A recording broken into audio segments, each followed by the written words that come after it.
अभी हम खड़े हैं डिस्ट्रिक्ट सांबा के तहसील प्रमंडल में और प्रमंडल में, जहाँ पर आज तो अमावस्या और पूर्णमासी की पावन अवसर पर यहाँ पर मेले का आयोजन भी किया जाता है। और यहाँ पर आम दिनों में जो लोग हैं अपने पूर्वज हैं उनको पितरों का जो है उनके कर्म करने के लिए भी जहाँ पहुँचते हैं। तो हमारे साथ यहाँ पर पंडित जी खड़े हैं जो कि जो लोग आते हैं जहाँ पर उनके जो पितर हैं उनको दान भी करवाते हैं और यहाँ पर हवन पूजा भी करवाई जाती है। तो यहाँ पर हमारे साथ पंडित जी खड़े हैं, इससे बातचीत करेंगे। पंडित जी, जहाँ पर जो पूर्णमासी और अमावस्या के पावन अवसर पर जहाँ पर मेला भी लगता है और जहाँ पर जो दूध गंगा है इसके बारे में भी कुछ हमें विस्तार में बताइए कि दूध गंगा इसकी कोई हिस्ट्री के बारे में आप बताएं, क्या हिस्ट्री है?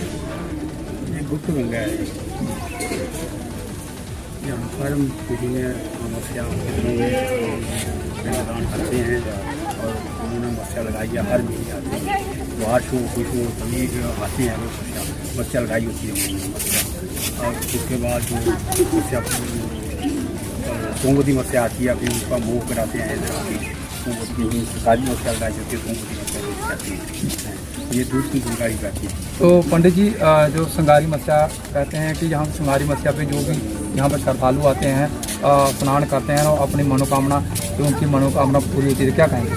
हाँ, वो भी है मनोकामना वो रखते हैं। हम संगारी मस्या में जो करते हैं वो मनोकामना करते हैं। फिर हर मस्या में हम आएंगे, हर संगारी मस्या करेंगे। इतनी दिन में आएंगे हम, हर संगारी मस्या में हम वो करेंगे। मंदिर में जाके गुप्त गंगा है जी, और जहाँ ये खड्डा निकाल और पानी आ जाता है।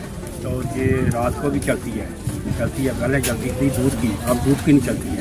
अभी तो अभी अभी थोड़ी चलती है अभी। पंडित जी, यहाँ पर देखेंगे तो मैं पीछे दिख पा रहा हूँ, दृश्य में दिखा पा रहा हूँ क्योंकि बिल्कुल रेत ही रेत दिखाई दे रहा है। तो मान्यता ये है कि यहाँ पर ये आदर्श गंगा चलती है और उसके बाद जहाँ पर जो खड्डा निकाली है उसके बाद जो है गंगा प्रकट हो जाती है।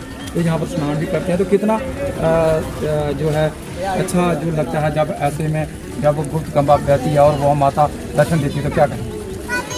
ये तो गुप्त गंगा है। 2-3 फुट नीचे जाओ तो गंगा आ जाती है। गंगा ये सोमादेव से चली है। सोमादेव से आगे थोड़ा गाँव है, सुगौना, वहाँ ये छोटी है। फिर उसके आगे एक और है लैट, उसका नाम है लैट गाँव। दूसरी मंदिर है, गुफा है, उसको छोटी सी है। फिर उसके फिर छुप गई है, फिर पहाड़ी के नीचे से निकली है, फिर जाते उत्तरवाणी में निकली है गुप्त गंगा। यही है इसका महत्वपूर्ण। यहाँ जो हरिद्वार वाली गंगा संगारी मस्या में हर इधर स्नान करने आती है। तो सबसे बड़ी गंगा ये है, उसकी छोटी बहन है वो हरिद्वार। अच्छा, हरिद्वार में इसकी छोटी बहन। तो पंडित जी, जहाँ पर जब पूर्वज हमारे यहाँ से चले जाते हैं उनको जो अस्थियाँ विसर्जन करने के लिए हरिद्वार भी आते हैं, तो मान्यता ये भी है कि उनकी अस्थियाँ अगर जहाँ पर विसर्जन की जाए रेत को थोड़ा खोद कर आगे साइड करके उनको जहाँ पर दफनाया जाए तो उसके बाद कहते हैं कि यह ऑटोमेटिक गायब हो गई। क्या सही बात है? हाँ, ये सही बात है। गुप्त गंगा है कि थोड़ी 10 मिनट के बाद, जहाँ 15 मिनट के बाद आप अस्थियाँ देखो तो जो अस्थियाँ पकवाने के लिए आते हैं तो देखो तो अस्थियाँ को नहीं दिखाई देंगी। जितनी आप दिखाएंगे वो तो गंगा में दिखाएंगे तो वो इतनी अस्थियाँ नहीं मिलेंगी आपको। हज़ारों साल पहले ये संस्कार भी होते हैं, अस्थियाँ भी इधर पुरवाने आते हैं, जैसे अस्थि ऊपर नहीं दिखाई देती है। तो हरिद्वार वाले बोलते हैं आपके पास इतनी बड़ी गंगा है, आपके पास इतना बड़ा तीर्थ स्थान है, आप उतर क्यों नहीं जाते हैं? तो पंडित जी, क्योंकि इतना बड़ा तीर्थ स्थान है, ये हरिद्वार वाले भी इस चीज़ को मानते हैं कि ये बहुत बड़ा तीर्थ स्थान है, हरिद्वार से भी बढ़कर, क्योंकि हरिद्वार में मान्यता है तो गंगा जो ऊपरी तरफ से बहती है और सबको दर्शन देती जाती है। मगर यहाँ पर अदृश्य गंगा है, जहाँ पर अदृश्य गंगा जो उनके दर्शन करना एक बड़ा सौभाग्य की बात है। मगर एडमिनिस्ट्रेशन की बात करें तो एडमिनिस्ट्रेशन की ओर से कितना सहयोग है यहाँ पे रख रखाव, साफ सफाई और जहाँ पर जो जहाँ पर जाती आती है उनके लिए कितना सहयोग है?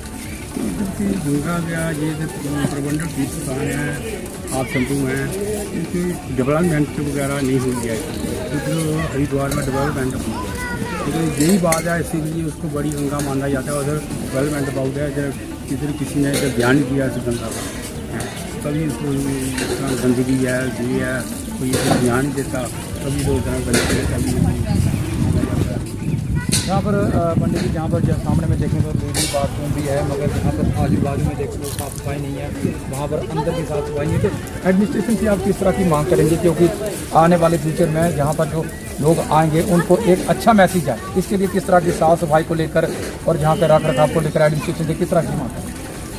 सर ये बात है जो हर मीडिया वाले आते हैं यही बोलते हैं कि इसलिए गंगा में गंदगी बहुत है, प्रमंडल में सफाई नहीं रखते हैं, गवर्नमेंट देखिए साफ साफ कर रही है, गवर्नमेंट देख रही है सफाई, लेकिन हमारी भी बनती है, लोगों की भी बनती है ये थोड़ा मोड़ा देखने के लिए सफाई गंगा की सफाई करें, लेकिन लोग इतना ध्यान नहीं देते हैं अभी हम क्या करें।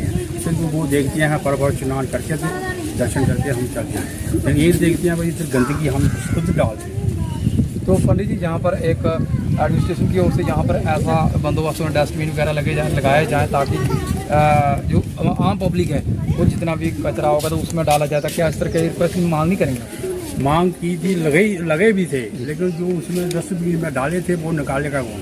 ये बात है, क्योंकि उसमें निकाले कौन? पहले डेवलपमेंट पार्टी आई थी, उन्होंने सब कुछ किया था, लगाए थे ये बाथरूम वगैरह डेवलपमेंट पार्टी ने बनाए थे, आप वो उधर नहीं, लेकिन डस्टबिन लगाए थे उसमें डाल देते हैं। अभी निकालने वाला वो उसमें गंदगी कौन निकालेगा?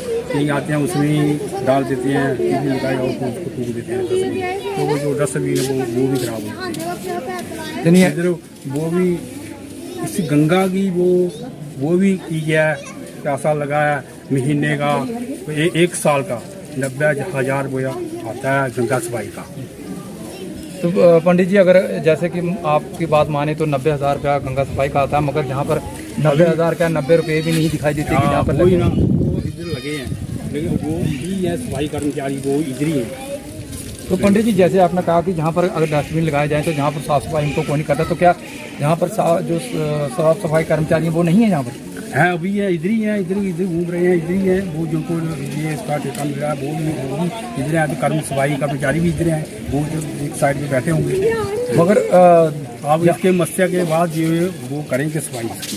तो पंडित जी अगर माने तो अगर सफाई कर्मचारी इनकी ड्यूटी रहती है डेली सफाई करने, जहाँ पर आस पास में बहुत गंदगी है, जहाँ इस जो गंदगी है इसको उठाकर कहीं एक जगह डंप करें तो साफ सफाई जहाँ गंगा की ऑटोमेटिक हो जाए। आज तो उन्होंने की नहीं है, लेकिन आज मस्या है, आज कैसे करें, कल से शुरू हो जाएगी।